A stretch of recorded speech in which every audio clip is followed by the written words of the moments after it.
এক সেকেন্ডের পার্থক্য না যে একটা ছেলে গল গল করে রক্ত পড়ছে, তার মস্তিষ্কটা মাথার পাশে, একদম পুরো মস্তিষ্কটা, এবং একটা দেহ পড়ে আছে। আমি তার কাছেও যেতে পারছি না, আমি বাসাও ফিরে যেতে পারছি না, আমি দাঁড়িয়ে আছি হতভম্ব হয়ে। জুলাইয়ে আমার একটা ব্যাপার হলো, সত্যি কথা, যখন এটা কোটা আন্দোলন হিসেবে চলে, এবার আমি রাগ করে এইবারের কোটা আন্দোলনের সময় আমি জড়িত হই নাই। কেন জড়িত হই নাই? এর আগের বারের কোটা আন্দোলনে সামনে থেকে আমরা বন্ধুদের সাথে সবাই একসাথে ছিলাম।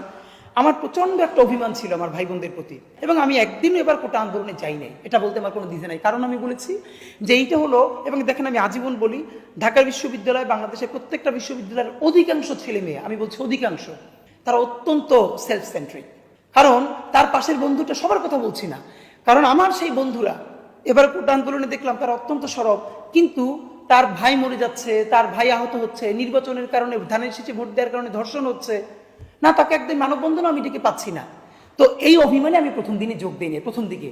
কিন্তু যখনই দেখলাম এই আন্দোলনে ঢাকা বিশ্ববিদ্যালয়ে আমার ভাই বোনদের প্রতি আক্রমণ করা হয়েছে, এবং আমার সেই রাতের কথাটা খুব মনে আছে, যেদিন ঢাকা বিশ্ববিদ্যালয়ে, যেদিন খুনি ফ্যাসিস্ট হাসিনা বলল যে তাহলে কি রাজাকারের বাচ্চাদেরকে এটা আমি দিব, তারপরে রোকেয়া হল থেকে ভেঙে আমার সব ভাই বোন যখন ঢাকা বিশ্ববিদ্যালয়ে মিছিলে নামলো, আমার মনে আছে আব্দুল্লাহ জাবের, ইনকিলাব মঞ্চের সেক্রেটারি, ও থাকে তখন গুলশানে, আমার বাসা রামপুরায়, আমি শুধু ফোন করে বললাম চলে আসো, এবং যে কোনোভাবে সেই রাতে 11টা-12টার দিকে আমরা বের হয়ে আমরা শাহবাগের উদ্দেশ্যে রওনা করি। এবং যখন শাহবাগ মৎস্য ভবনের কাছে যাই, তখন গিয়ে দেখি ট্রাক ভরে ছাত্রলীগের, শ্রমিক লীগের লোকজন এই বড় বড় রামদা নিয়ে তারা দাঁড়িয়ে আছে, তারা ঢাকা বিশ্ববিদ্যালয়ে ঢুকবে। আমরা মৎস্য ভবন থেকে ঢুকতে পারলাম না। এরপরে গেলাম হাইকোর্টের গেটে, সেখানেও দেখি এক অবস্থা যে পিকআপে লোড হচ্ছে এরকম অস্ত্র, অনেক মোটরসাইকেল নিয়ে, এরকম 3টে গেট থেকে ঢুকতে না পেরে তখন আমি আক্তারকে ফোন দিলাম, যে বর্তমানে নাগরিক পার্টির সেক্রেটারি, আক্তারকে ফোন দিয়ে বললাম যে আক্তার, চতুর্দিক থেকে এরকম রামদা নিয়ে দাঁড়িয়ে প্রস্তুত হচ্ছে, ক্যাম্পাসে ঢুকবে, তোমরা দ্রুত মিছিল শেষ করে দাও। এটা আমার এখনো মনে আছে। তো আক্তার 5 মিনিট পরে ফোন করে বললো, ভাই আমরা প্রোগ্রাম শেষ করে দিয়েছি। তো এরপরে আমরা বাসায় ফিরে আসলাম। এর পরের দিন থেকে একদম আজ পর্যন্ত রাজপথে ছিলাম। বিশেষ করে আমি বলি, আমার ঢাকা বিশ্ববিদ্যালয়ে তো আন্দোলনে ছিলামই, কিন্তু যেদিন ঢাকা বিশ্ববিদ্যালয়ে আন্দোলনের পতন হলো, মানে খুনি হাসিনা ছাত্রদেরকে ঢাকা বিশ্ববিদ্যালয়ে যেভাবে হামলা করে আন্দোলনকে পতন করে দিল, এরপর অভূতপূর্বভাবে দেখেন পরের দিন প্রাইভেট বিশ্ববিদ্যালয় যেভাবে দাঁড়ালো, এইটার সব থেকে বড় সাক্ষী আমি। কারণ আমার বাসার একটু কাছেই BRAC university, east West university. পরের দিন সকালে আমার মনে আছে, আমি একটা লুঙ্গি পরে আর টি শার্ট পরে, যাতে পুলিশ ধরতে না পারে, আমি রামপুরে ব্রিজের উপর থেকে পুলিশের মধ্য থেকে যাচ্ছি ব্র্যাকের সামনে, এবং সেই ব্র্যাকের সামনে সবাই স্ক্যাটার্ড হয়ে এলোমেলোভাবে আছে, কেউ 10 জন 20 জন করে। তখন আমার মনে হলো যে মিছিল না দিয়ে, সংঘবদ্ধ করতে না পারলে টিকবে না। কারণ তখন দেখলাম রামপুরে ব্রিজের উপরেও পুলিশ, এবং হাতিরঝিল থেকে বের ঢোকার রাস্তাটাও পুলিশ, চতুর্দিক থেকে। আর এর মধ্যে রামপুরা ব্রিজের পাশে যে কলেজটা আছে, এই কলেজের ছেলেরা আছে। তখন আমার মনে আছে যে আমি মিছিল শুরু করলাম পুলিশের সামনে, এবং ওইখানেই একটা পাশের বাড়ি, সে আমার ছোট ভাই ঢাকা ইউনিভার্সিটির, ও তখন লাইভ করছিল, এটা আমি জানতাম না।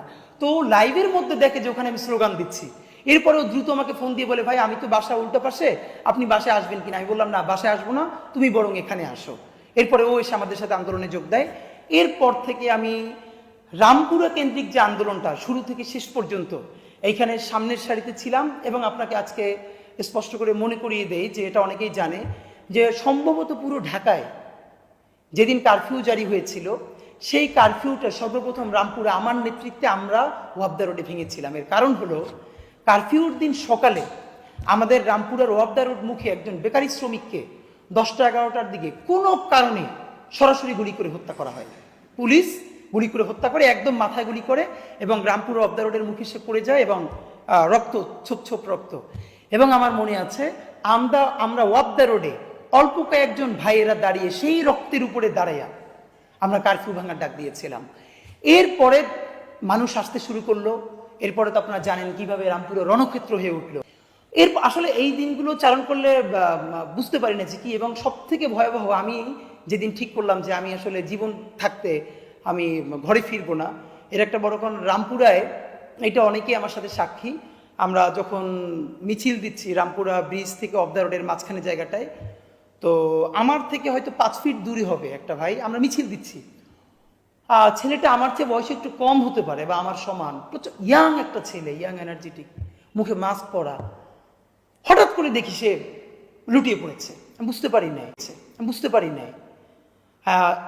একটু পরে দেখি যে তার মাথা থেকে জাস্ট মগজটা তার পাশে পড়ে গেছে, গল গল করে রক্ত রাস্তার দিকে পড়ে যাচ্ছে, তার মুখে তখনও মাস্ক। তো মানুষ আছে না যে কিংকর্তব্য বিমূঢ় হয়ে যায়, তখন আমি সিদ্ধান্ত নিতে পারছিলাম না যে আমি ওনার কাছে যাব নাকি আমি বাসার দিকে যাব। আমি স্থির হয়ে দাঁড়াই আছি যে এক সেকেন্ডের পার্থক্য না, যে একটা ছেলে গল গল করে রক্ত পড়ছে, তার মস্তিষ্কটা মাথার পাশে, একদম পুরো মস্তিষ্কটা, এবং একটা দেহ পড়ে আছে। আমি তার কাছেও যেতে পারছি না, আমি বাসাও ফিরে যেতে পারছি না, আমি দাঁড়াই আছি হতভম্ব হয়ে। এরপরে আমার পরিচিত দুই ভাই এসে দ্রুত আমাকে টেনে নিয়ে যায়, এবং আপনাদেরকে মনে করিয়ে দেয় যে আমি যে লাল জুলাই গানটা লিখেছিলাম, আপনারা অনেকেই জানেন যে অস্ট্রেলিয়ার অ্যাক্টিভিস্ট রাহাত শান্তনু ভাই, এই লোকটার কথা না বললেন না। এই আন্দোলনের শেষের 15টা দিন প্রত্যেকটা দিন রাতে আমাকে ফোন করতেন রাহাত শান্তনু ভাই, যিনি অস্ট্রেলিয়ার বড় অ্যাক্টিভিস্ট, এবং উনি একমাত্র লোক যে সারাদিনের মধ্যে একবার বলতেন যে তুমি তোমার ওয়াইফের খবর ভুলে যেও না। তো ওনার কথা আমি এখন মনে করছি। তো উনি আমাকে ফোন করে বললেন যে তুমি একটা র্যাপ গান লেখো। আমি তো সাধারণত জানেন আমি কবিতা লিখি, আমার কবিতার বই বের হয়েছে। তো আমি বললাম ভাই আমি তো র্যাপ গান কখনো লিখি নাই। বলেন না তুমি লেখো, তুমি পারবা। তো আমার প্রচণ্ড তাড়া হচ্ছিল যে আমি চাচ্ছিলাম যে এই আমি যা রাস্তায় দেখছি, এই আন্দোলন তো, এই স্মৃতি তো সব নষ্ট করে দেওয়া হবে, এই ন্যারেটিভকে মিথ্যা বলা হবে, সুতরাং আমি কিছু লিখে রাখি। আমি বারবার চেষ্টা করছি, আমি কিচ্ছু লিখতে পারছিলাম না, আমি স্টাক হয়েছিলাম। তখন হঠাৎ করে ভাই উনি যখন ফোন করে বললেন যে তোমাকে একটা র্যাপ লিখতে হবে, আমি 2বার বসলাম, আমি দেখি কিচ্ছু মাথা থেকে আসলাম না। ভাইকে আবার ফোন দিয়ে বললাম ভাই আমি তো কখনো র্যাপ লিখি না, আমি পারি না। তখন উনি আমাকে দারুণ ট্যাক্টফুলি হ্যান্ডেল করলেন। উনি বললেন কি আচ্ছা শোনো, তোমার গান লিখতে হবে না, তুমি তো এই গত 10 দিন ধরে রক্তের মধ্যে দাঁড়িয়ে আছো। কারণ আমি যা দেখতাম প্রতিদিন ওনাকে এসে বলতাম যে ভাই আমি আমার সামনে দেখতেছি কি হচ্ছে। তখন উনি বললো তোমার কোনো গান লেখা লাগবে না, তুমি ধরো আজ থেকে 50 বছর পর বাংলাদেশের মানুষ জানবে না আজকে কি হয়েছে, তুমি ইতিহাস লেখো, তুমি কি দেখছো, তুমি কিসের মধ্যে দাঁড়িয়ে আছো সেইটা লেখো, তাতে গান হলে হোক না হলে না হোক। এই যখন আমাকে বললো আমি লিখতে শুরু করলাম। আমি কি দেখেছি অদ্ভুত ব্যাপার, 1 ঘন্টা পরে আমি যা লিখলাম, এরপরে আমি দেখলাম যে আমার সারা শরীর কাঁপছে, আমি কান্না করছি। এবং ভাইকে আমি পাঠানোর পরে উনি আমাকে বলল তুমি তো আমাদের রাবণ মিয়া। এই কথাটা আমার মনে আছে, কারণ আমি এটা গান হয়ে উঠবে কি উঠবে না এটা আমার চিন্তা ছিল না, আমার মাথায় ছিল আমি যা দেখেছি। এর মধ্যে এরকম আছে লাখে, আপনারা জানেন যে হাতটা আছে পাটা নাই, পা আছে তো হাতটা নাই, আঙুলগুলো কাইটে পড়ছে, আমার বলার শক্তি নাই, মরার আগে আমার আর কি দেখাইবা খোদা, কইতে পারো এই ডাইনিটা কোন নমরুদের চোদা। এটি কিন্তু আমার গানের লাইনের মধ্যে আছে। আপনাদের মাধ্যমে জানাই, ইউটিউবে লাল জুলাই গানটা সার্চ দিলেই এটা পাওয়া যাবে। জুলাই নিয়ে এখন পর্যন্ত এরকম গান দ্বিতীয়টা হয় নাই। প্রত্যেকটা মানুষ অসুস্থ হয়ে যাবে। আর এই গানের একটা লাইন আমি বাহির থেকে চিন্তা করি নাই। ঠিক আমি যেই রক্তের মধ্যে দাঁড়াইছিলাম, আমি যা দেখেছি যে এপিসিতে মুখটা পিষে দিচ্ছে, মুখ থেতরে দিচ্ছে, মুখ থেকে দেখা চিনা যাচ্ছে না, হাতটা কাইটে পড়তেছে, হাত আছে পা নাই, পা আছে হাতটা নাই, আপনি নিতে পারবেন না। আমি আপনাকে বলি ভাই, এই আন্দোলনের পরে 3-4 মাস রাতে আমি চিৎকার করে উঠছি ঘুমের মধ্যে। আমার মনে হয়েছে যে এইগুলো আমার সামনে এখন ভাসতেছে। তো এই গানটা শুনলে এখনো আমি কেঁপে উঠি। আপনাদেরকে অনুরোধ করি যে লাল জুলাই গানটা, এটা আমার লেখা, ইনকিলাব মঞ্চের ফিচারিং, আপনারা প্লিজ শুনবেন। তো এই হয়ে হয়ে তো বাংলাদেশ স্বাধীন হয়ে গেল। তো এই কথা যদি আমরা বলতে শুরু করি, আমি জানি না কত দিন কত ঘন্টা পর বলতে পারবো। তো এইগুলো ডকুমেন্টেড হওয়া উচিত। আর রামপুরের শুধু একটা সব থেকে ছোট ঘটনা এইমাত্র মনে পড়লো, আমাদেরকে অফ দ্য রোডে যখন টিয়ার সেল মারলো, হঠাৎ করে আমাদের চোখ মুখ বন্ধ হয়ে যাচ্ছে। তখন 8 থেকে 10 তলা একটা ফ্ল্যাট, আসলে মানুষ কিভাবে আন্দোলনের জন্য দিছে দেখেন। তো আপনারা জানেন যে টিয়ার সেলে যখন ধোয়া হয় তখন আগুন ধরে, সামনে কিছু রাখলে টিয়ার সেলের ঝাঁজটা কেটে যায়। হঠাৎ করে দেখলাম এক বোন বা মা হবে 6 না 7 তলা থেকে হঠাৎ করে অনেকগুলো বই ফেলতেছেন আমাদের সামনে। তো খুলে দেখি এগুলো ওনার বাচ্চার নতুন বই। মানে উনি কোনো পুরনো বই এনে পাঠাবেন আমাদের জন্য সেটাও না, হঠাৎ করে টেবিলের সামনে যে বইগুলো পেয়েছে সেইগুলো ছুরি ফেলতেছে, আমরা দ্রুত যেন আগুন ধরে আমাদের সামনে ধরতে পারি। এরকম হাজার হাজার গল্প, আমি আমাদের ভাইয়েরা যারা একসাথে রামপুরে আন্দোলন করেছি তারা সেই সময়ের সাক্ষী। তা আমার মনে হয় রাষ্ট্রের উদ্যোগে, প্রত্যেকটা কর্পোরেট হাউসের পত্রিকার উদ্যোগে এই গল্পগুলোকে সংকলিত করা উচিত। আপনারা জানেন ইনকিলাব মঞ্চ থেকে আমরা একটা উদ্যোগ নিয়েছি।